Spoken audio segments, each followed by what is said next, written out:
Assalamualaikum warahmatullahi wabarakatuh.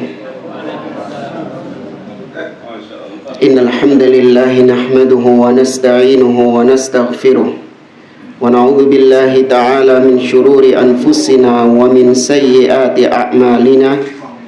Man yahdihillahu fala mudilla lahu wa man yudlil fala hadiyalah. Wa ashhadu an la ilaha illallah wahdahu la syarika lah wa ashhadu anna Muhammadan abduhu wa rasuluh. Ya ayyuhalladzina amanu taqullaha haqqa tuqatih wa la tamutunna illa wa antum muslimun. Ya ayyuhan nasu taqu rabbakumul ladzi khalaqakum min nafsin wahidah wa khalaqa minha zawjaha wa batha minhuma rijalan katsiran wa nisaa'a wattaqullaha alladzi tasaaluna bihi wal arham innallaha kana 'alaikum raqiba. Ya ayyuhalladzina amanu taqullaha wa qulu qawlan sadida yuslih lakum a'malakum wa yaghfir lakum dhunubakum wa may yuti'illaha wa rasulahu faqad faza fawzan 'azima. Amma ba'd, fa inna asdaqal hadithi kitabullah wa khairal hadi hadi Muhammadin sallallahu alaihi wasallam wa syarrul umuri muhdatsatuha wa kullu muhdatsatin bid'ah wa kullu bid'atin dhalalah wa kullu dhalalatin finnar. Ma'asyiral muslimin, ikhwani fillah, rahimani wa rahimakumullah. Alhamdulillah, segala puji bagi Allah Subhanahu wa taala yang mempertemukan kita kembali di majelis ini untuk kita melanjutkan pembahasan kitab Hilyah Talibil Ilm oleh Syekh Bakar bin Abu Zaid rahimahullahu ta'ala dengan penjelasan dari Syekh Saleh atau Syekh Muhammad bin Saleh Al-Utsaimin rahimahullahu ta'ala. Kita masih membahas adab Talibil Ilm ala nafsihi, adab seorang penuntut ilmu terhadap dirinya sendiri, sampai pada poin yang ke-8, tahalli bil muru'ah, yaitu menghiasi diri dengan muru'ah. Ya, apa itu muru'ah? Baik, kita baca. Fadhal. Antum. Assalamualaikum warahmatullahi wabarakatuh. Taminat tahalli bil muru'ah. Tahalli bil muru'ati wa ma yahmilu ilaiha min maqaribil akhlaqi wa talaqatil wajhi wa ifsahis salami wa tahammulin nasi wa alafati min ghairi kibriyai wal izzati fi ghairi jabarutin wasyahamati fi ghairi asabiyatin wal hamiyati fi ghairi jahiliyatin. Yang terjemah siapa yang mau? Berhias dengan kesopanan serta sifat mulia, berhias dengan kesopanan serta semua sifat ucapan dan tindakan yang bisa mengantarkan kepadanya, yaitu akhlak mulia, wajah berseri, tindakan menyebarkan salam, sikap lapang dada terhadap orang lain, sikap menghargai diri sendiri tanpa kesombongan, sikap memuliakan diri sendiri tanpa keagungan, kesemangatan tanpa fanatisme, keantusiasme membela kebenaran tanpa kesombongan dan ria. Nah, di poin yang ke-8 ini penulis berbicara tentang muru'ah dan hal-hal yang berkaitan dengannya. Kita baca penjelasan dari Syekh Saleh bin Fauzan Muhammad bin Saleh Al-Utsaimin rahimahullah ta'ala.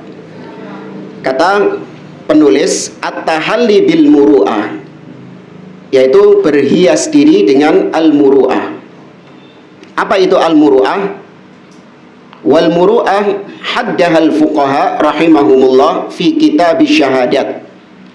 Kata-kata muru'ah itu dijelaskan oleh para fuqaha, para ulama-ulama ahli fikih di dalam kitab asy-syahadat, yaitu tentang persaksian. Faqalu, mereka mengatakan, hiya fi'lu ma yujammiluhu wa yuzayyinuhu. Muru'ah itu definisinya adalah suatu perbuatan yang memperindah orang tersebut dan mempercantik. Mempercantik bukan bersolek loh ya, bukan. Kok dikira berhias pakai make upan bedak, bukan ya. Maksudnya dengan perilaku muru'ah itu seorang akan semakin indah ya, seorang akan semakin bagus. Wajtinabu ma yudannisuhu wa yushinuhu ya, dan muru'ah menjauhkan diri dari apa-apa yang bisa mengotori keindahan tersebut atau menurunkan keindahan itu.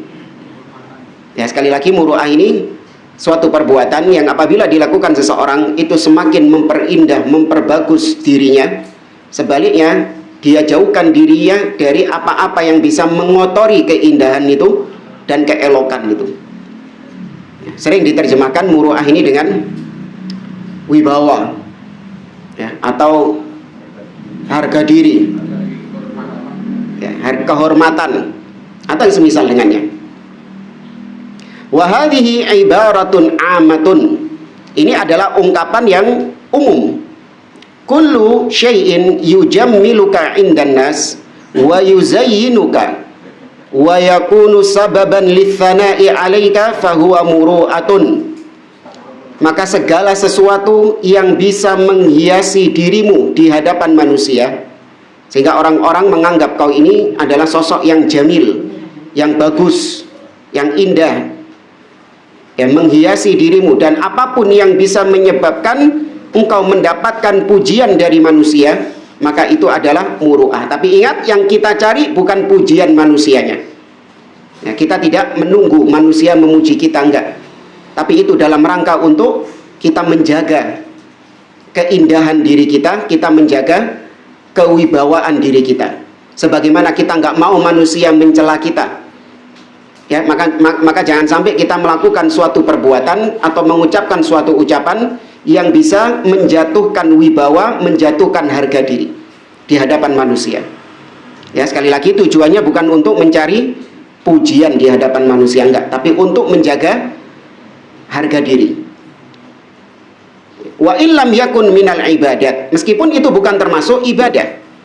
Seperti misalnya seorang menahan dirinya untuk tidak minta-minta kepada orang lain, untuk tidak ngemis-ngemis kepada orang lain. Meskipun dia membutuhkan, ya, tapi dia berusaha menjaga dirinya, jangan sampai dia itu memelas kepada orang lain, minta dikasihani sama orang lain. Ini termasuk perbuatan yang bisa apa? Menaikkan wibawa atau menurunkan wibawa. Ya, maka dia jauhkan, karena itu bisa mengotori kewibawaannya, bisa merendahkan kewibawaannya. Meskipun dia orang yang butuh, dan kita dapati orang-orang seperti itu.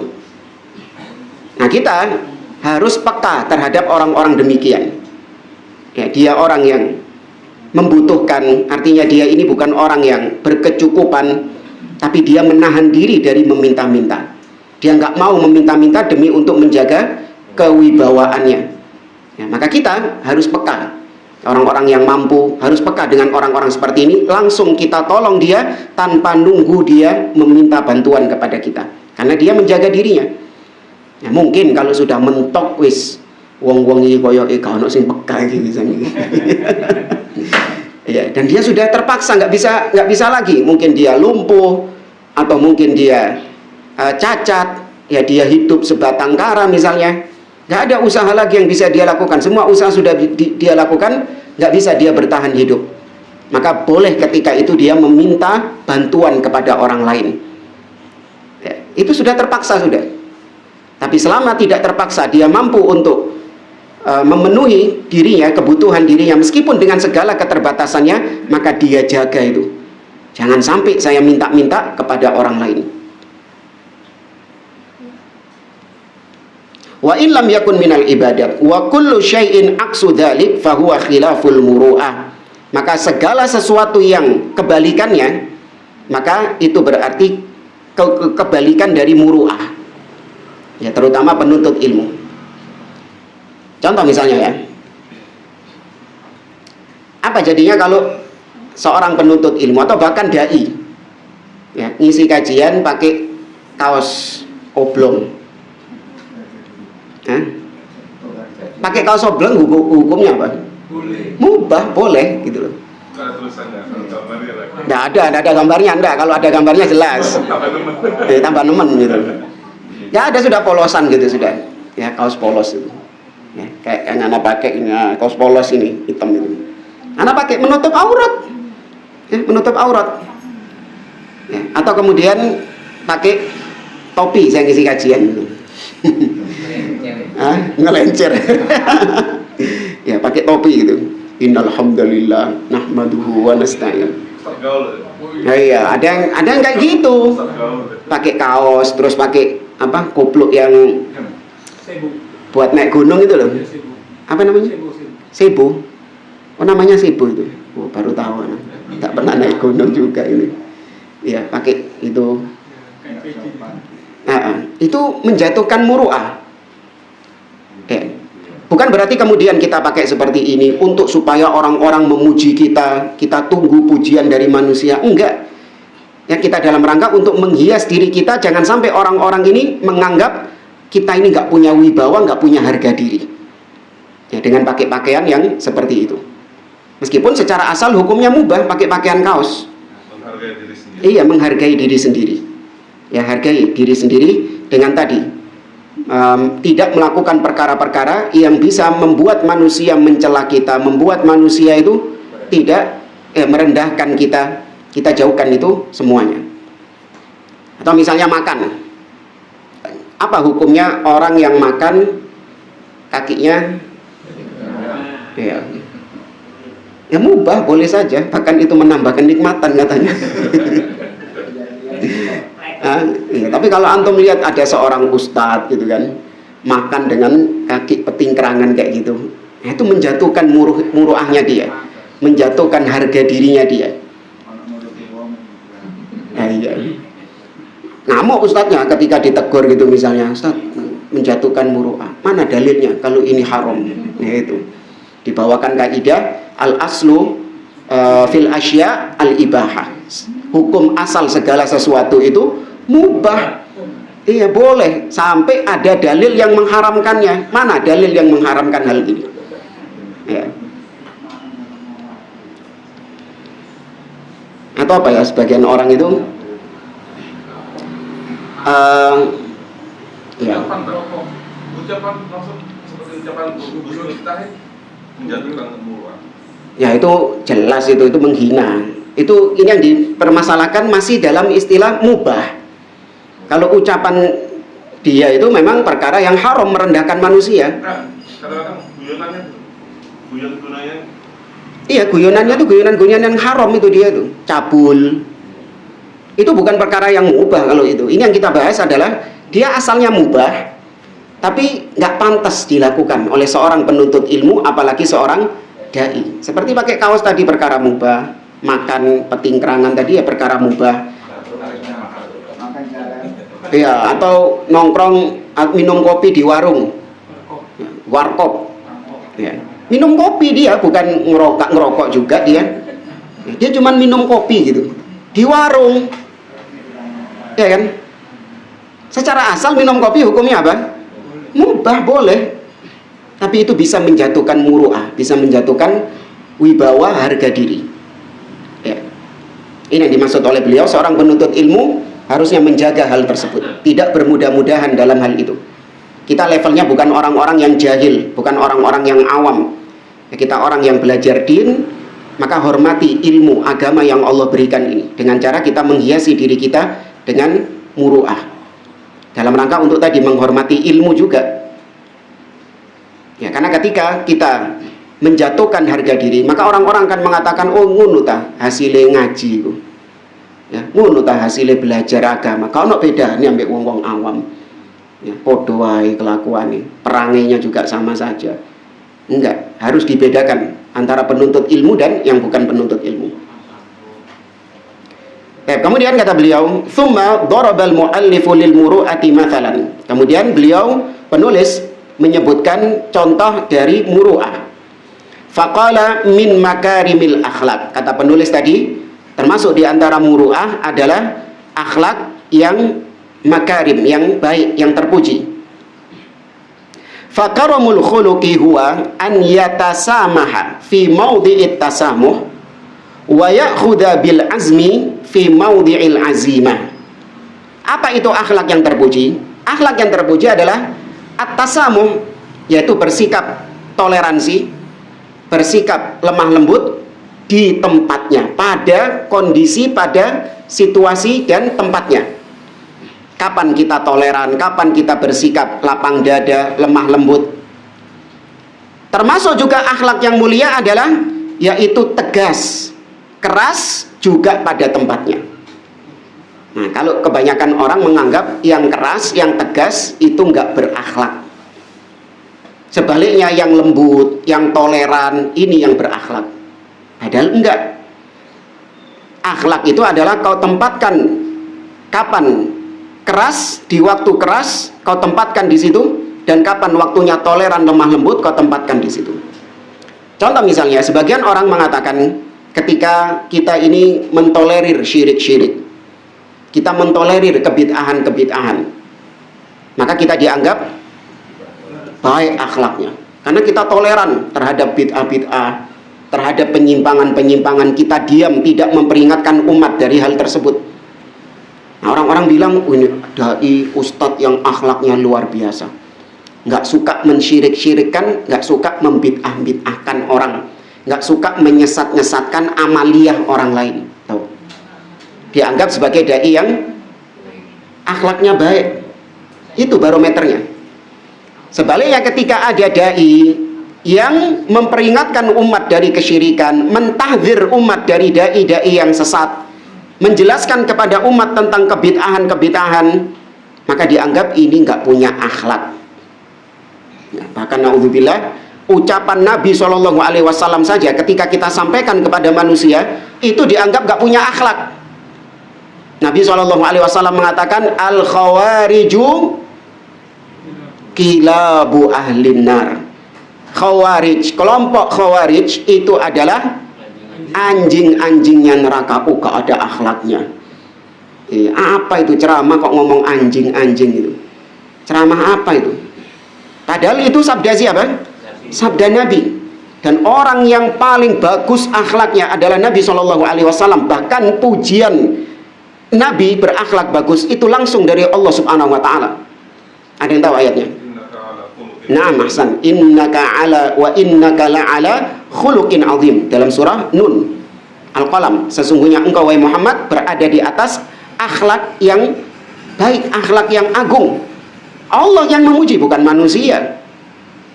Itu yang mengucapkan khawarij adalah anjing-anjingnya neraka. Kok bisa orang-orang berkata nggak ada akhlaknya? Alhamdulillah. Ini sudah terbalik sekarang. Yang toleran terhadap kesyirikan, kekufuran, kebid'ahan itu dianggap sebagai akhlak yang baik, sedangkan yang lantang yang memperingatkan umat dari kesyirikan, kekufuran, kebid'ahan dianggap sebagai orang yang tidak memiliki akhlak. Ya, ini definisi akhlak yang ngawur. Ya, Nabi SAW berakhlak, Nabi tempatkan sesuai dengan tempatnya. Kapan Nabi toleran, kapan Nabi lemah lembut, dan kapan Nabi keras. Lihat bagaimana ketika Nabi menyikapi seorang badui yang kencing di masjid. Antum kalau lihat Nabi menyikapinya dengan keras atau dengan lemah lembut? Dengan lemah lembut. Itu akhlak sesuai dengan tempatnya. Karena orang yang sedang dinasehati ini adalah seorang yang memang jahil, ya, orang yang memang belum sampai ilmu kepadanya, nggak tahu dia, maka Nabi bersikap lemah lembut. Tapi ketika Nabi SAW memperingatkan Mu'ad bin Jabal, menasehati Mu'ad bin Jabal dari kekeliruan yang dia lakukan, Nabi memperingatinya dengan keras. Nabi mengatakan, afattanun anta ya Mu'ad, apakah kau ini pembuat fitnah wahai Mu'ad? Ketika kasus apa ini? Iya, Nabi, nah, Mu'ad bin Jabal baca sholat panjang. Kenapa Nabi sekeras itu kepada Mu'ad? Karena Mu'ad bin Jabal termasuk sosok yang awam atau sudah berilmu? Orang yang sudah berilmu. Demikian Nabi SAW pernah mendapati ada seorang khatib. Jadi Nabi itu punya juru bicara pada setiap kabilah. Jadi masing-masing kabilah itu ada khatib yang menyampaikan dakwah kepada kaumnya masing-masing. Jadi Nabi punya masing-masing kabilah itu ada khotibnya. Nabi pernah mendengar seorang khotib ketika berkhutbah di hadapan kaumnya mengatakan, man yuti'illaha wa rasulahu faqad rasyad wa man ya'sihima faqad ghawa. Barang siapa yang taat kepada Allah dan Rasulnya, maka dia akan mendapatkan petunjuk. Tapi barang siapa yang mendurhakai mereka berdua, maka dia tersesat. Paham ucapannya? Maka Nabi SAW mengatakan, bi'sal khatibu ant, engkau adalah seburuk-buruknya khatib. Ini pentol halus atau pentol kasar? Hah? Keras Nabi SAW mengingkarinya. Karena itu bukan perkara yang ringan, dan yang mengucapkan bukan orang yang awam, tapi orang yang ditunjuk oleh Nabi SAW sebagai juru bicara. Tentu dia bukan orang sembarangan, ya, dia orang yang membawa ilmu. Maka Nabi peringatkan dia dengan keras. Ada yang tahu kenapa kok sampai sebegitunya Nabi memperingatkan khatib tersebut? Iya, karena menjadikan Allah dan Rasulnya menjadi satu dhamir, yaitu huma. Ya, harusnya Nabi mengatakan, alam taqul man ya'sillaha wa rasulah, yang mendurhakai Allah dan Rasulnya, bukan yang mendurhakai mereka berdua. Nabi nggak mau dijadikan satu dhamir dengan Allah, karena itu termasuk diantara bentuk kesyirikan, menyetarakan Allah dengan selain Allah Subhanahu wa Ta'ala. Ya, maka sekali lagi, keras pada tempatnya, lemah lembut pada tempatnya, tergantung kondisi dan situasi. Kalau Anda berbicara kepada orang-orang yang awam, yang jauh dari ilmu, atau mungkin kepada orang yang, ya katakan dia mu'alaf, baru masuk Islam, maka tentu Anda akan toleran, berlapang dada, bahkan memaklumi beberapa penyimpangan-penyimpangan atau kekeliruan-kekeliruan yang dia lakukan. Tapi beda dengan orang-orang yang memang sudah ngaji, katakanlah dia sudah tahu tentang ilmunya, namun dia menyimpang dari jalan yang hak, maka di sini Anda sikapi dengan keras, dengan tegas.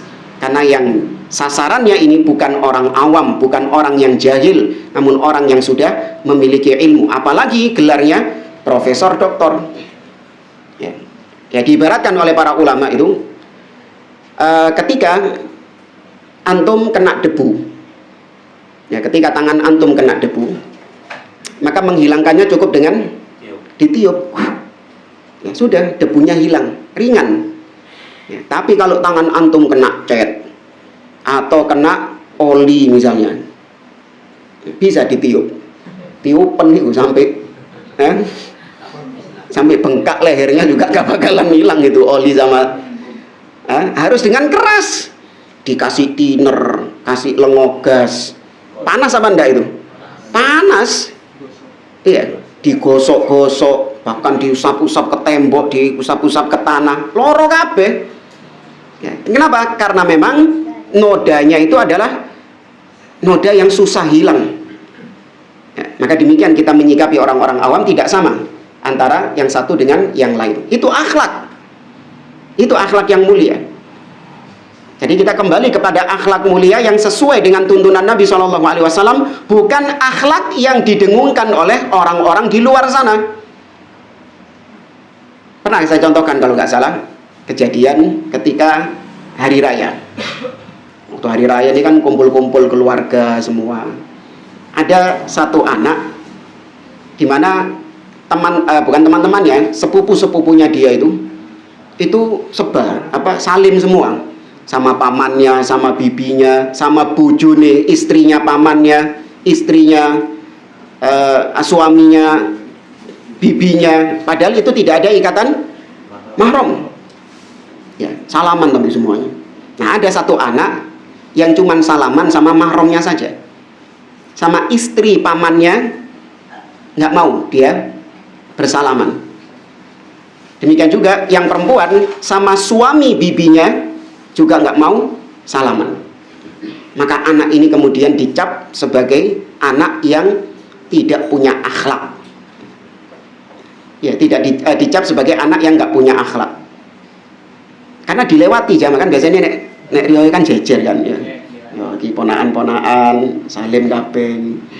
Ini ada bibinya dilewati. Tuh, mangkel kok duwe akhlak iki. Gitu. Padahal anak ini kalau menurut syariat sesuai akhlak enggak? Akhlak yang bagus justru. Ya, maka jangan mengikuti pengertian akhlaknya orang-orang awam di luar sana. Enggak. Kemudian kata beliau, walihada ja'ad dinul islami wasatan bainat tasamuhil ladhi tadi'u bihil huquq wa bainal azimah allati qad tahmilu alal jawur. Karenanya agama Islam ini datang dengan wasat pertengahan. Allah berfirman, wa kadzalika ja'alnakum ummatan wasatan. Demikianlah kami jadikan kalian itu umat yang pertengahan. Ya, pertengahan antara yang toleran, terlalu toleran sampai akhirnya menghancurkan hak-hak manusia. Ya, bahkan sampai menelantarkan hak-hak. Dan juga pertengahan antara yang keras sampai akhirnya mendolimi orang lain. Ya, contoh misalnya seperti hari-hari seperti sekarang. Di akhir tahun seperti ini, banyak di antara sebagian kaum muslimin dengan atas nama toleransi, dengan atas nama berakhlak, maka dia mengucapkan selamat kepada hari raya orang-orang kafir. Ya, dia mengucapkan selamat kepada hari raya orang-orang kafir.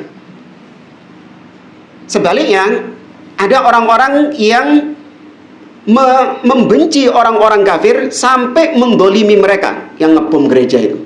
Nah, ini dua kutub yang berseberangan. Yang satu masuk gereja, bahkan bukan cuma mengucapkan selamat, ikut hadir di dalam perayaan orang-orang kafir. Toleransi yang kebablasan sampai menelantarkan hak Allah Subhanahu wa taala. Bukan ketika Natal itu. Iya, ini bukan ketika Natal ini. Yang satunya terlalu keras dalam menyikapi orang kafir sampai membunuh orang-orang kafir tersebut tanpa hak. Ya, maka Ahlus Sunnah pertengahan. Kita wajib membenci orang-orang kafir, betul. Bahkan itu termasuk landasan akidah al-wala wal bara, al-hubbu fillah wal bughdu fillah. Kita membenci karena Allah dan kita mencintai karena Allah. Kita membenci orang-orang kafir karena kekufuran mereka, kesyirikan mereka. Kalau maksiat saja, orang pelaku maksiat kita benci karena kemaksiatannya. Maka bagaimana dengan yang lebih daripada maksiat, yaitu orang kafir?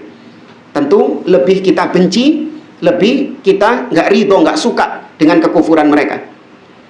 Ya, namun meskipun demikian, kita nggak boleh berbuat dolim kepada mereka. Haram hukumnya berbuat dolim kepada orang-orang kafir. Apalagi sampai menumpahkan darah mereka, sampai merampas harta mereka.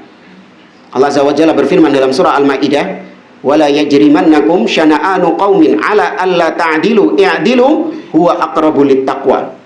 Janganlah kebencianmu terhadap suatu kaum membuatmu tidak berlaku adil kepada mereka. Berlaku adillah, itu lebih dekat dengan ketakwaan.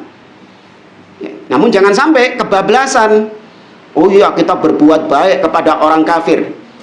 Gimana berbuat baiknya? Kita ikut bergembira, mengucapkan selamat kepada hari raya. Karena orang kafir ini senang ketika kita mengucapkan selamat juga. Itu termasuk berbuat baik. Dan ini diucapkan oleh dai-dai, ya, seperti misalnya Yusuf Al-Qaradawi. Ya, diucapkan bahwasanya di antara bentuk albir, kebaikan yang Allah perintahkan dalam surah Al-Mumtahanah, la yanhaakumullah 'anil ladzina lam yuqatilukum fid din wa lam yukhrijukum min diyarikum an tabarruhum. Allah tidak melarang kalian untuk berbuat baik kepada orang kafir. Ditafsirkan sama dia, albir, berbuat baik kepada orang kafir adalah dengan mengucapkan selamat atas hari raya mereka.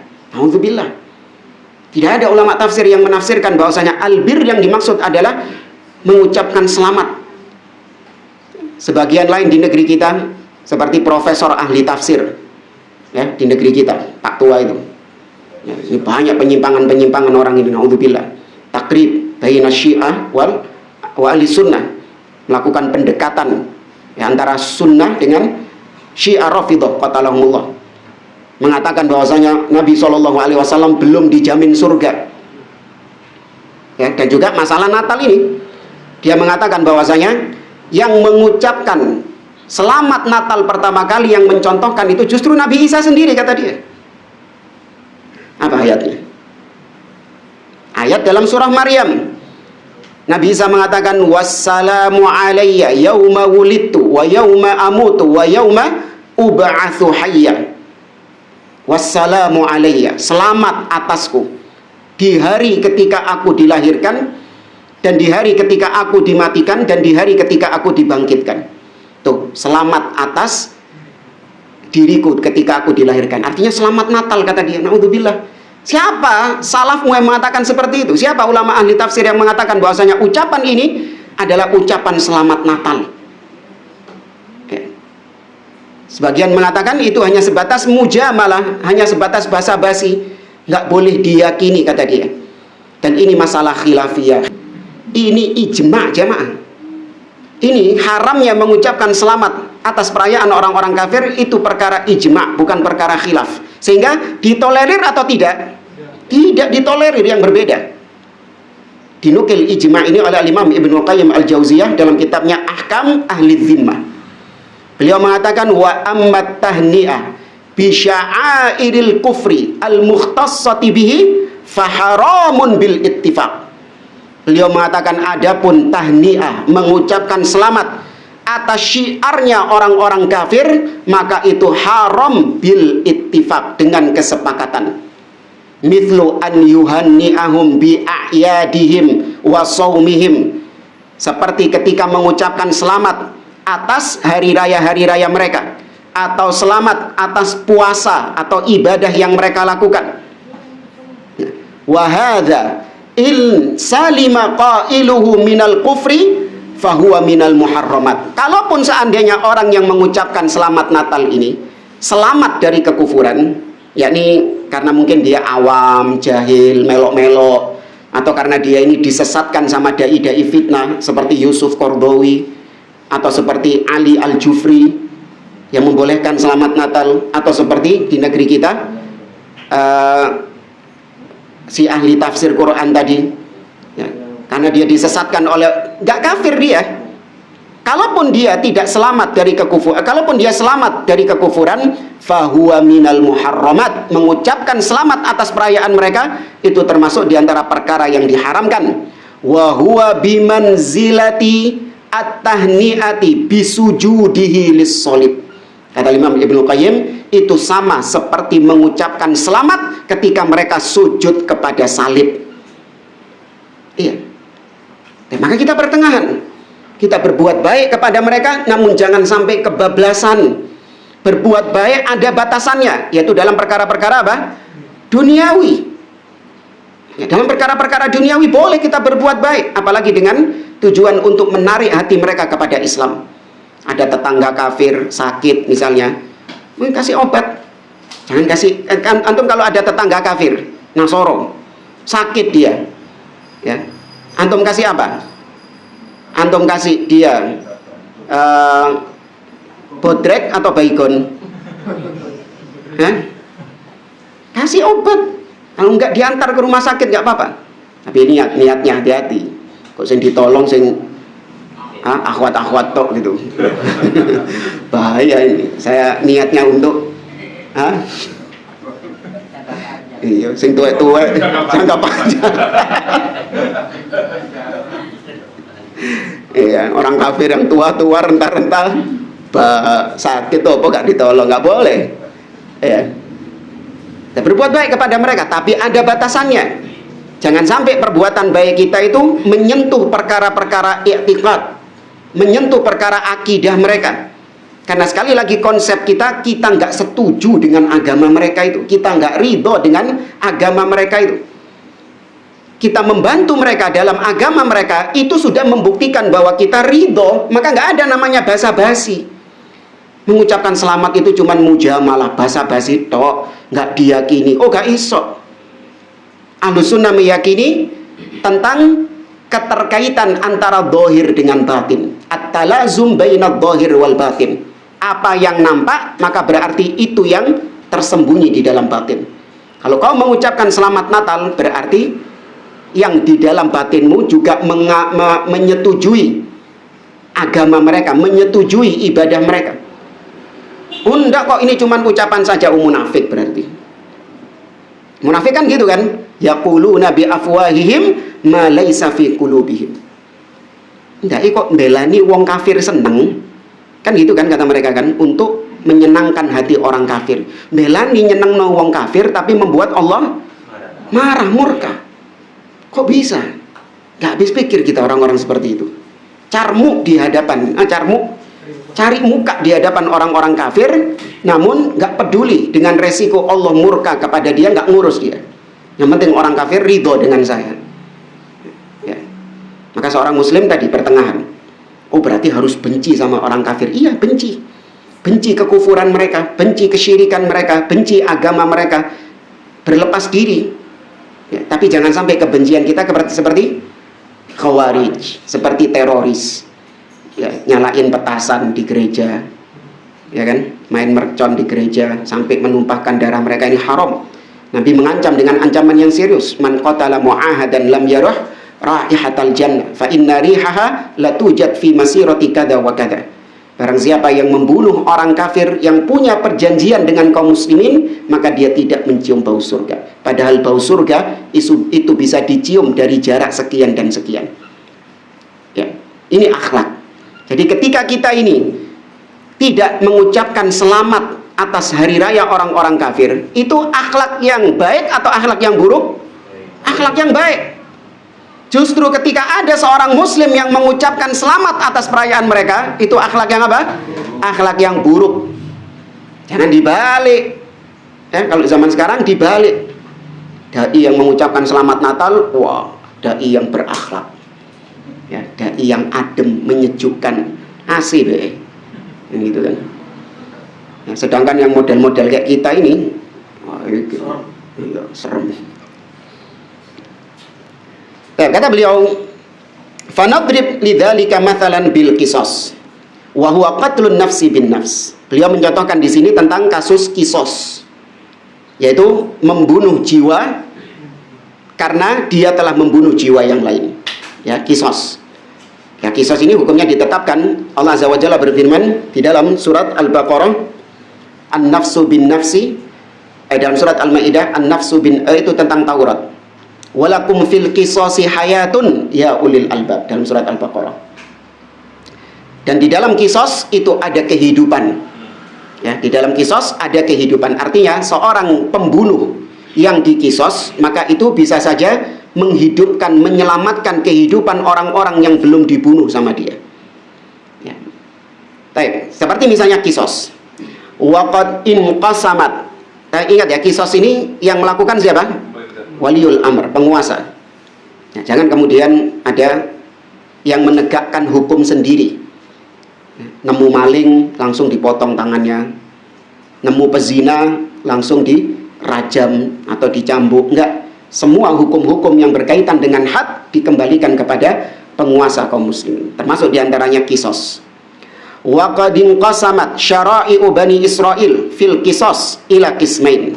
Qismin aujabal qatla wala khiyara li awliya'il maqtuli fi wa hiya syari'atut Taurah li'anna syari'atat Taurah tamilu ilal ghildati wasyiddah. Kata beliau, syariat Bani Israel itu terbagi menjadi dua bagian dalam masalah kisos. Yang pertama syariat Taurat, ya syariatnya Nabi Musa alaihissalam, yang memang sangat kental dengan sifat ghildah, dengan sifat kerasnya dan tegasnya. Kenapa Allah turunkan seperti itu? Karena memang kebutuhan manusia harus dengan syariat yang keras. Ya kayak peraturan-peraturan negara itu loh. Ada peraturan-peraturan yang dulunya itu nggak kayak ini kok, tapi sekarang kok ketat ya. Paham ya maksudnya ya? Biyen niku gak kok ini kok. Biyen niku longgar kok.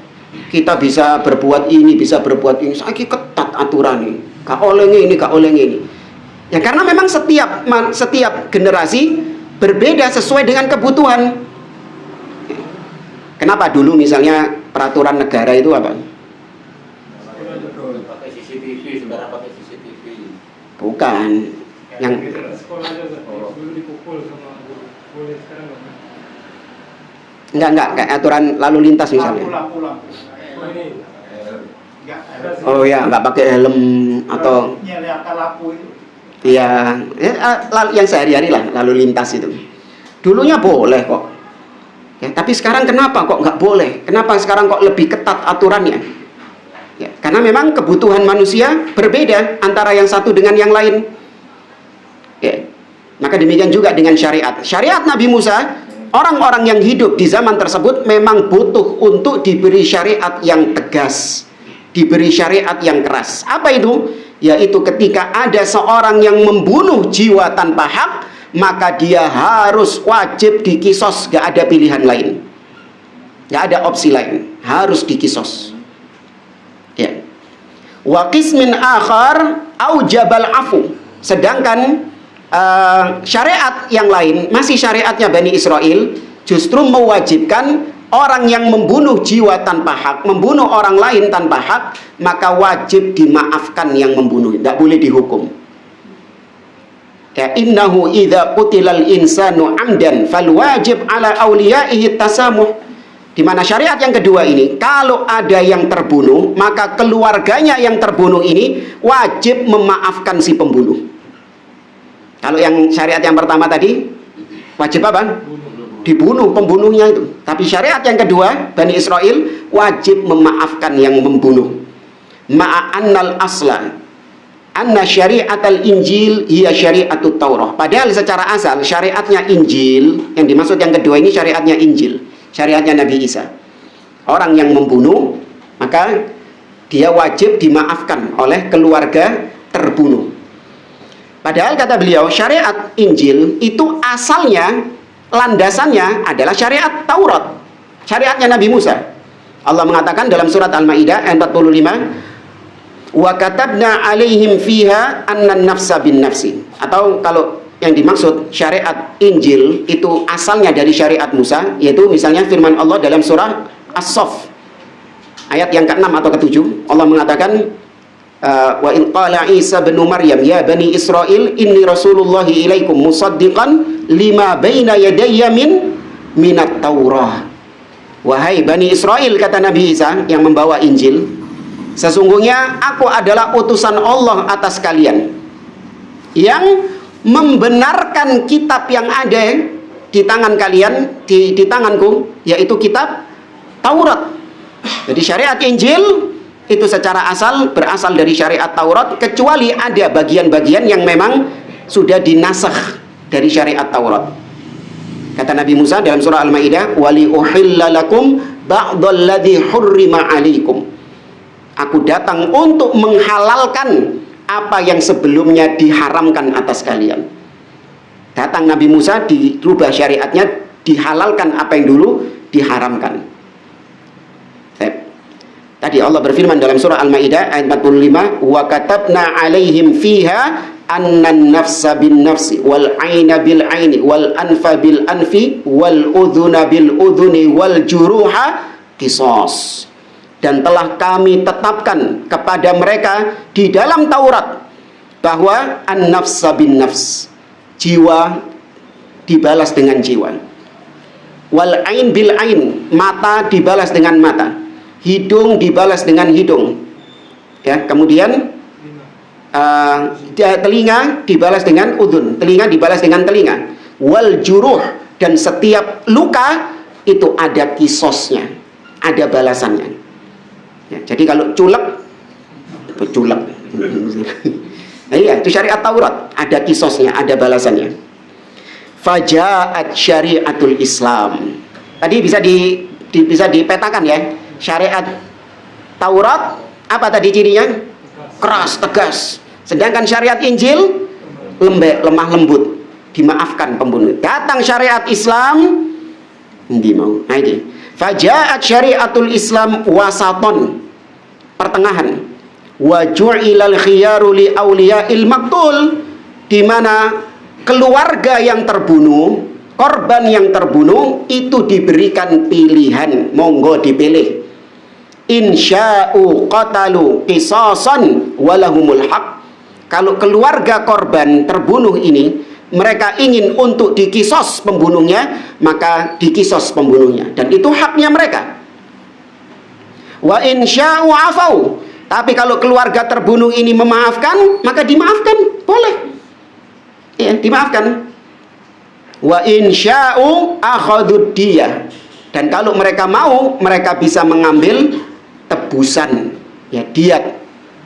Ya, kalau mau supaya nggak dikisos, bayar berapa gitu. Nanti hakim yang menentukannya. Maka ada 3 pilihan. Pembunuhnya dibunuh, atau pembunuhnya dimaafkan, dibebaskan tanpa syarat, atau yang ketiga pembunuhnya ya dikasih tebusan, diat namanya. Dan itu haknya aulia, haknya keluarga korban. Terserah mereka mau memilih apa, dan itu tidak keluar dari akhlak karimah, tidak keluar dari akhlak yang terpuji. Jangan dianggap kalau ada keluarga korban yang menuntut pembunuhnya dikisos, oh karena akhlaknya gitu. Karena akhlak yang mulia itu kan harus apa? Memaafkan. Iki kok iyo kereng gitu, dipateni pembunuh gitu. Loh, haknya dia. Iya kejem gitu. Itu akhlak. Ya, kisos itu akhlak juga. Ya. Kata beliau, fasaral amru wasi'an. Maka perkaranya luas. Wa ma'lum anna kulla aqilin yukhayyaru fi mithli hadhil umur.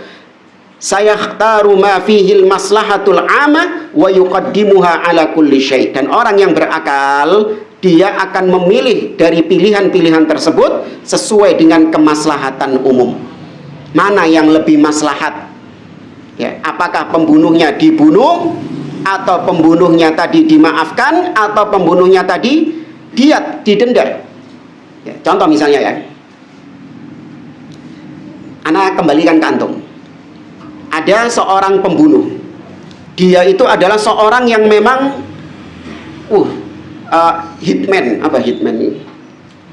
Pembunuh bayaran. Ya. Dia menerima uang. Jadi kalau ada pesanan gitu, patenono fulan, DE sing mateni gitu. Jadi memang profesinya itu adalah mateni wong, membunuh orang tanpa hak. Ya. Mudah melenyapkan nyawa orang, nggak ada kasihan sama sekali. Ya. Kemudian dia akhirnya tertangkap, ya, dan kemudian diadili. Maka keluarga korban, ya, keluarga korban tadi itu lebih baik menurut antum apa dari 3 pilihan tadi? Dikisos, dimaafkan, atau dituntut diat? Sepakat ya? Ya itu akhlak. Jangan dianggap nggak berakhlak. Kemudian yang kedua, ada seorang pembunuh di mana dia ini membunuh seorang, ya dengan sengaja dia membunuh itu. Tapi niatnya tidak membunuh, niatnya hanya sebatas untuk memberikan pelajaran saja. Tapi ternyata kepleset, bablas. Loh, bukan kebablas, kepleset orangnya itu. Sampai akhirnya mati. Ya, misalnya guyonan atau mukul lah memang gitu. Ya mukulnya cuman ngepek gini tok, atau dorong gini tok. Tapi ternyata di depannya ada, bukan curang, curang ya terjelas mateni. Iya, di depannya ada apalah gitu pokoknya yang bisa membuat dia itu terbunuh akhirnya. Ya bisa jadi ada truk. Iya. Oh iya, ada mungkin anak-anak ini guyonan di jalan gitu kan, nyenggol-nyenggol gitu. Iya, disenggol titik, oleng jatuh, ditampani ambil truk. Membunuh, iya membunuh dia. Maka orang seperti ini diapakan? Hah? Dia ya. Secara asal dimaafkan. Ya, apalagi setelah diteliti, oh ternyata dia ini nggak sengaja. Ya, dia ini nggak sengaja. Nah, maka keluarga memaafkan. Tapi itu kembali kepada pilihan keluarga. Ya. Kemudian yang ketiga, ada seorang yang membunuh orang lain tanpa hak. Nah, ternyata yang dibunuh ini adalah tulang punggung keluarga. Yang dibunuh ini adalah tulang punggung keluarga, di mana dia ini menghidupi banyak orang di bawahnya. Ya, dia menghidupi anak-anaknya, dia menghidupi istri-istrinya. Nah iya makanya dia menghidupi istri-istrinya.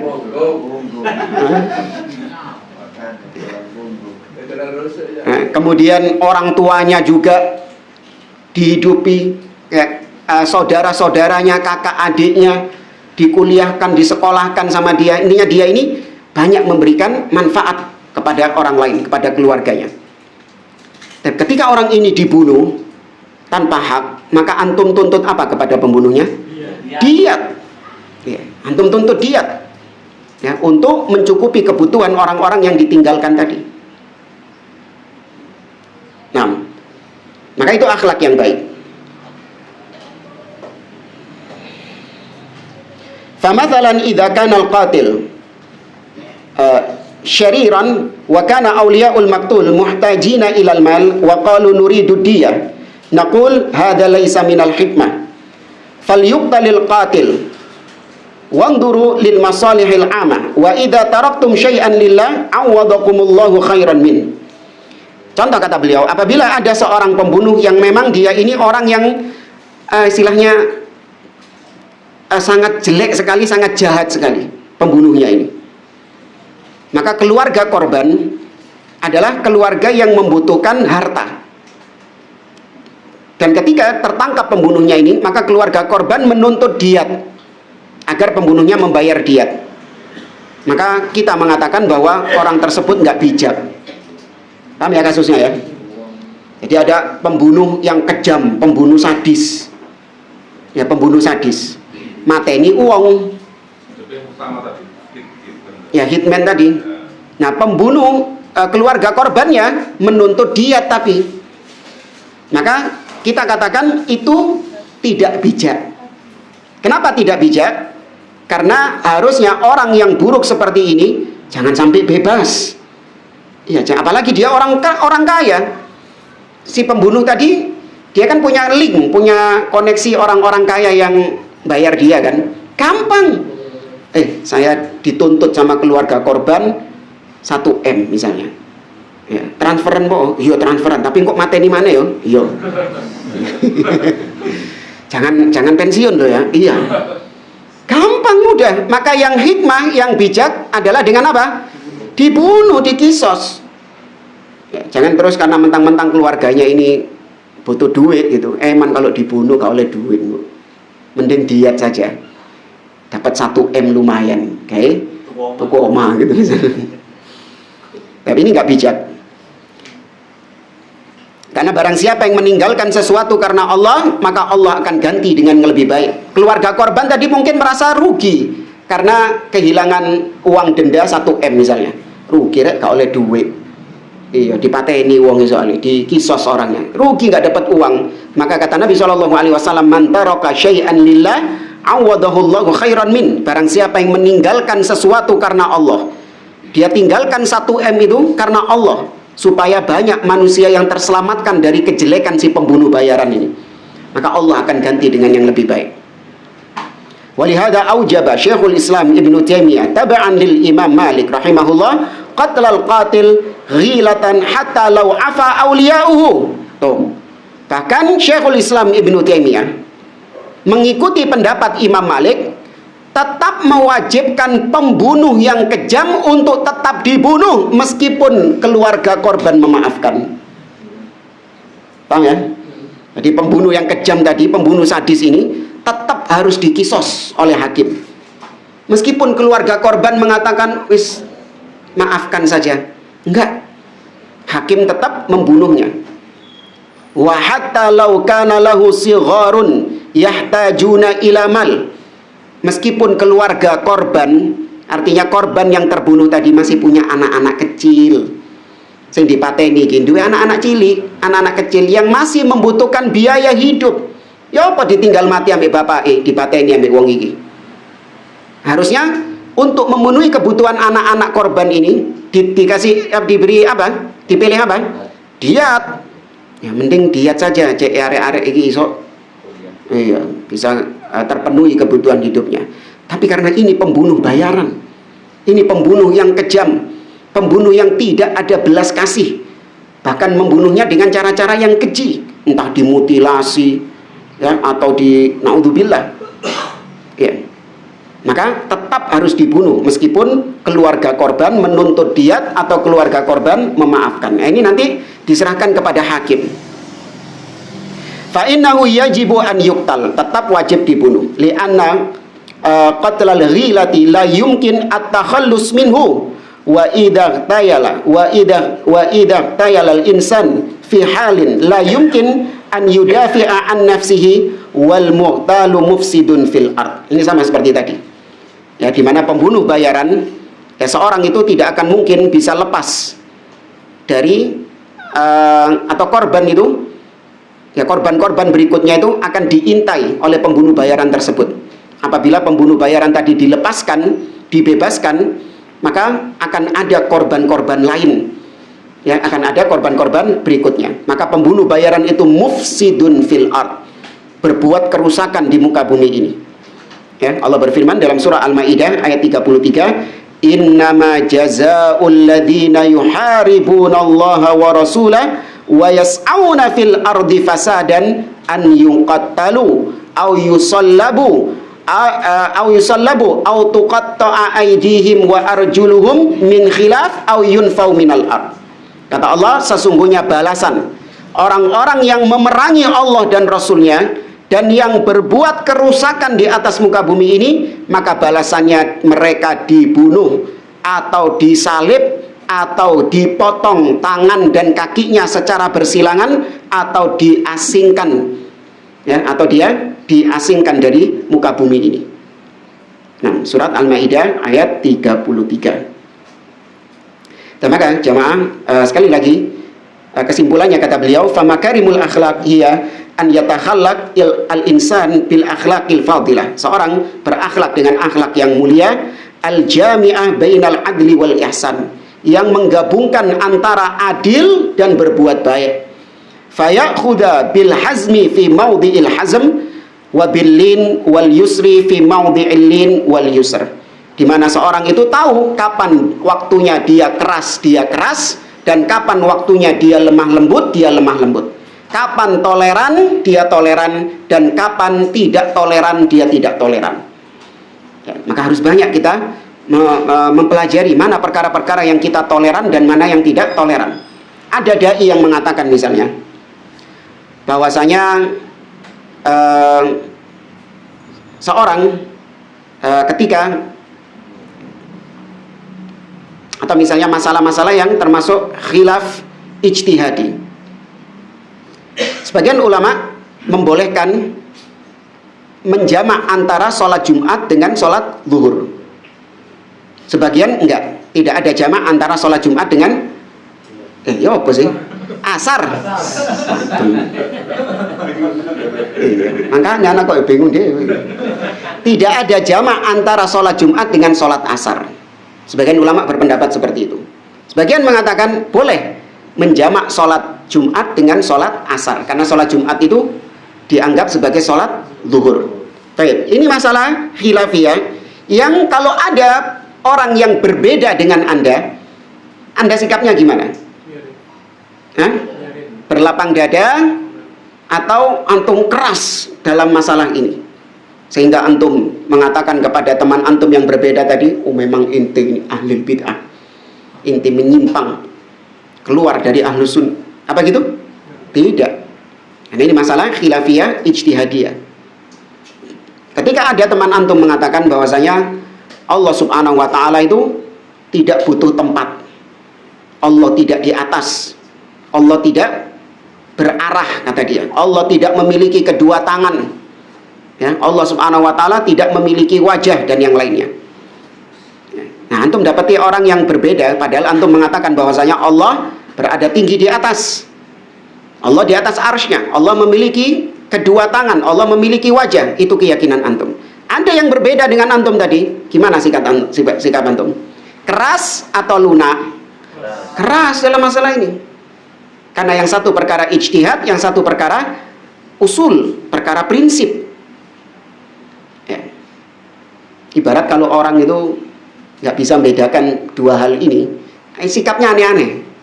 Mana waktunya keras dia lembek, mana waktunya lembek malah keras, kenceng luar biasa, kereng luar biasa, padahal perkara-perkara yang bukan termasuk prinsip. Ya, kalau diibaratkan seperti ada orang itu, kalau dia itu mengendarai kendaraan di jalan tol, jalannya cuma 20 km per jam di jalan tol ini, tapi ketika di sini 100 km per jam. Ini di depan sini jalannya 100 km per jam. Nah, ini nggak bisa bedakan mana waktunya kenceng dia kenceng, mana waktunya dia lambat. Akhirnya apa? Dikepui sampai wong-wong, ditandangi sama orang-orang. Jamaah, nggak bisa kita selesaikan ya tentang akhlak karimah ini. Masih belum. Di sini ada pembahasan tentang talaqatul wajah, senyum. Nah, ini menarik, beliau membahas tentang senyum ini. Gak semua orang bisa mendapatkan senyuman kita. Ya, ada waktunya kita ini abus. Apa abus? Cemberut sama orang. Iya, jangan mesem terus sama ahli bid'ah, sama tokoh-tokoh ahli bid'ah di mesem, jangan. Ada waktunya kita cemberut. Dan itu hak, termasuk akhlak. Ya, jangan dianggap terus fulan ini mukanya cemberut berarti nggak ada akhlaknya. Ini cemberut sama siapa dulu? Cemberut sama penyesat umat, iya hak. Tapi kalau cemberut kepada orang-orang awam, orang-orang yang jahil, yang nggak tahu tentang ilmu, mereka hanya disesatkan oleh mereka, enggak, tetap kita tersenyum. Apalagi dengan senyuman itu juga memantik mereka untuk dapat hidayah dari Allah Subhanahu wa Ta'ala, tertarik untuk belajar tentang manhaj salaf ini dari senyuman kita kepada mereka. Ya, tapi kalau ahli bid'ah, tokoh-tokohnya yang menyeru manusia kepada syirik, menyeru manusia kepada kebid'ahan, jangan dikasih senyuman kepada mereka. Ya, kasih cemberut kepada mereka. Nggak perlu wajah berseri-seri terhadap mereka. Nggak perlu berbasa-basi dengan mereka. Ya, karena lisan mereka ya banyak mencela sunnah dan banyak menyeru manusia kepada kesesatan dan kebid'ahan. Ya. Tapi wallahu a'lam bishawab, saya cukupkan sampai di sini. Kalau ada yang mau ditanyakan, tafadhol. Sikap kelas itu gimana? Gimana? Oke, kita menyikapi kelas tadi gimana? Ini kan pas kalau orang-orang yang istilahnya ilmunya enggak anu kan pasti terjadi perdebatan tadi. Kayak gitu-gitu malah perdebatan. Yang mana itu? Yang masalah tadi, yang Allah di mana-mana, Allah tidak beruang. Itu kan harus bersikap keras. Kerasnya kayak gimana maksudnya? Iya, maksudnya bersikap tegas. Maksudnya itu bukan kemudian diamui, dibentak gitu, enggak.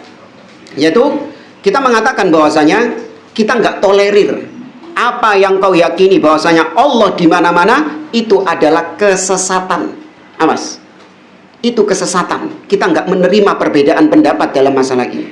Hati-hati, kau terancam bisa keluar dari ahlus sunnah apabila kau tidak bertobat dari akidahmu ini. Biasanya kan gitu tuh cenderung memantik perdebatan. Mana dalilnya apa? Kayak gitu loh. Ya sampaikan, kalau cuma sekedar tanya dalilnya, kalau kita tahu dalilnya sampaikan. Ya, tapi kalau kita tidak tahu dalilnya diajak berdebat kusir sama mereka, enggak. Ya, sudah disampaikan kepadamu akidah yang hak, kau tidak mau menerima dan membantah dengan akal, ya sudah. Saya cuma sebatas menyampaikan, kau nggak terima ya sudah. Ya. Adapun kalau masalah tadi yang dimana kita tolerir, kita toleransi, artinya ya, ada memang pendapat seperti itu yang mengatakan bahwa sholat Jumat, misalnya Anda berpendapat tidak boleh Jumat dijamak dengan asar, itu yang Anda pegang, dan Anda lebih condong kepada ini. Kemudian ada orang yang sholat Jumat digabung dengan sholat asar, dijamak dengan sholat asar, maka boleh antum katakan kepada dia, ya akhi, pendapat itu misalnya, pendapat itu pendapat yang kurang tepat. Bukan pendapat yang sesat, bukan, beda kan? Pendapat yang kurang tepat, ya, kurang rojih. Maka bahasanya itu rojih atau marjuh. Itu pendapat yang marjuh. Ya. Kalau yang pertama tadi itu pendapat yang batil. Nah, bahasanya beda kan? Kalau yang ditolerir itu pendapat yang marjuh, yang kurang kuat. Ya benar, ada sisi kebenarannya, tapi kurang kuat. Adapun yang ini gak tepak belas, batil, kau nak tepai sama sekali. Kalau menyangkut prinsip. Itu sudah keras Pak ya? Keras itu dalam artian bukan tegas, ya? Membentak, bukan, tidak tegas di situ. Tidak menerima perbedaan. Ya, tidak berlapang dada, enggak. Padahal nyampaikannya ya dengan halus, dengan senyum. Boleh kalau orang awam, ya akhi, ya, apa yang kau yakini bahwa Allah di mana-mana itu adalah keyakinan yang batil. Sampaikan dengan halus. Maksudnya keras di sini adalah tegas, menutup, tidak menerima khilaf, tidak menerima perbedaan. Ya. Bukan keras maksudnya bentak-bentak gitu. Yang lain? Dengan sikap Nabi kita sekarang, kalau kita terapkan sekarang, kadang kan ada murid kita yang sudah berilmu itu, biasanya dia atau jamaah pengajian kadang pindah kajian gitu, dari hati itu gimana gitu? Ya sudah, kita tidak istilahnya kita tidak mencari ridho manusia. Kalau seorang disampaikan sesuatu yang hak, namun kemudian dia tersinggung, sakit hati, yang dengan itu dia akhirnya nggak mau lagi ngaji dengan kita, ya sudah, hidayah minallah. Padahal yang kita sampaikan itu hak. Ya, yang kita sampaikan itu hak, dia tersinggung, ya sudah, urusannya dia. Sepanjang kita memang tidak mendolimi dia. Tapi kalau kita mendolimi dia misalnya, yaitu dengan kita mempermalukan dia di hadapan banyak orang, ya kita menasehati dia, menegur dia di depan orang banyak, ya kita mendolimi dia. Padahal kesalahannya itu adalah kesalahan yang sifatnya privacy, ya sifatnya tertutup antara dia dengan Allah Subhanahu Wa Taala. Tapi kita tegur dia di hadapan manusia, iya, ini dolim. Ya, tapi kalau kita menyampaikan secara umum, dan kejadian jamaah, dimana kita pernah menyampaikan dulu tentang ancaman riba, bahwasanya dosa riba yang paling ringan adalah an ya'tiyar rajulu ummah. Kata Nabi, seorang berzina dengan ibunya sendiri. Ya, kemudian saya sebutkan contoh-contoh riba kontemporer sekarang, di mana seorang dengan bermudah-mudahan KPR rumah atau kredit motor, ya, dengan pinjaman yang riba. Ya, saya sebutkan itu. Ada satu orang, biasa dia ngaji sama kita. Ada satu orang tersinggung, dikira anak nyindir dia. Gitu. Berapa kali kajian nggak datang, saya tanya kepada orang yang kenal sama dia, mana Pak Fulan ini kok nggak pernah kelihatan? Iya Ustadz, dia tersinggung sama antum. Tersinggung apa? Antum yang kemarin bahas riba itu, dia bilang ini Ustadz nyindir anak ini. Ajib gitu. Anak nggak tahu ente punya motor baru hasil kredit juga nggak tahu anak, gitu kan? Anak menyampaikan secara global. Iya, kalau misalnya anak bilang kayak Pak Fulan ini, nah ini baru mendolimi dia. Ya, ini secara global, ancaman secara global. Ya, tapi kita jangan kemudian gara-gara kasus seperti itu akhirnya kapok mau menyampaikan kayak gitu lagi. Wah, nek ngono saya nggak mau menyampaikan gitu. Kenapa? Takut ditinggal jamaah. Loh, ini dakwah niatnya untuk apa?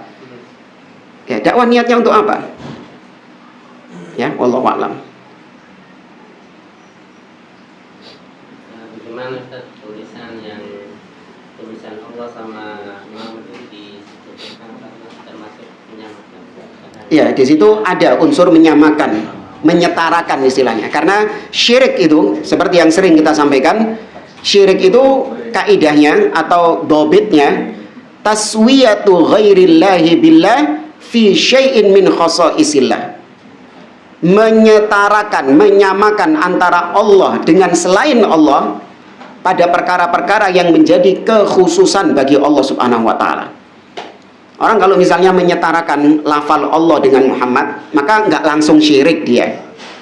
Ya, nggak langsung syirik. Tapi di situ ada istilahnya wasilah, sarana, di mana seorang nanti lama kelamaan akan bisa jatuh dalam kesyirikan karena dia menganggap bahwasanya Allah dan Rasul ini berada di level yang sama. Setan punya berbagai macam cara. Mbok carane setan ya opo? Dari situ tok itu ngelihat lafal Allah dengan Muhammad itu sejajar, setan itu bisa memasukkan bisikan-bisikan kesetaraan antara Allah dengan Nabi SAW. Bisa dengan berbagai macam cara setan. Maka lebih baik dinaikkan lafal Allah Subhanahu wa taala lebih tinggi daripada Nabi SAW. Ini min bab saddid dzari'ah. Ini dalam rangka untuk menutup celah. Ya, nggak langsung syirik hukumnya orang yang menyetarakan seperti ini, nggak langsung syirik. Tapi min bab saddid dzari'ah, untuk menutup celah-celah kesyirikan, pintu-pintu kesyirikan. Wallahu a'lam. Kalau dalam satu bingkai Ya sudah, nggak bisa digunting itu. Cuman dihindari lah kalau hiasan-hiasan yang sudah langsung. Tapi kalau sudah terlanjur ya sudah, fattaqullah mastata'tum.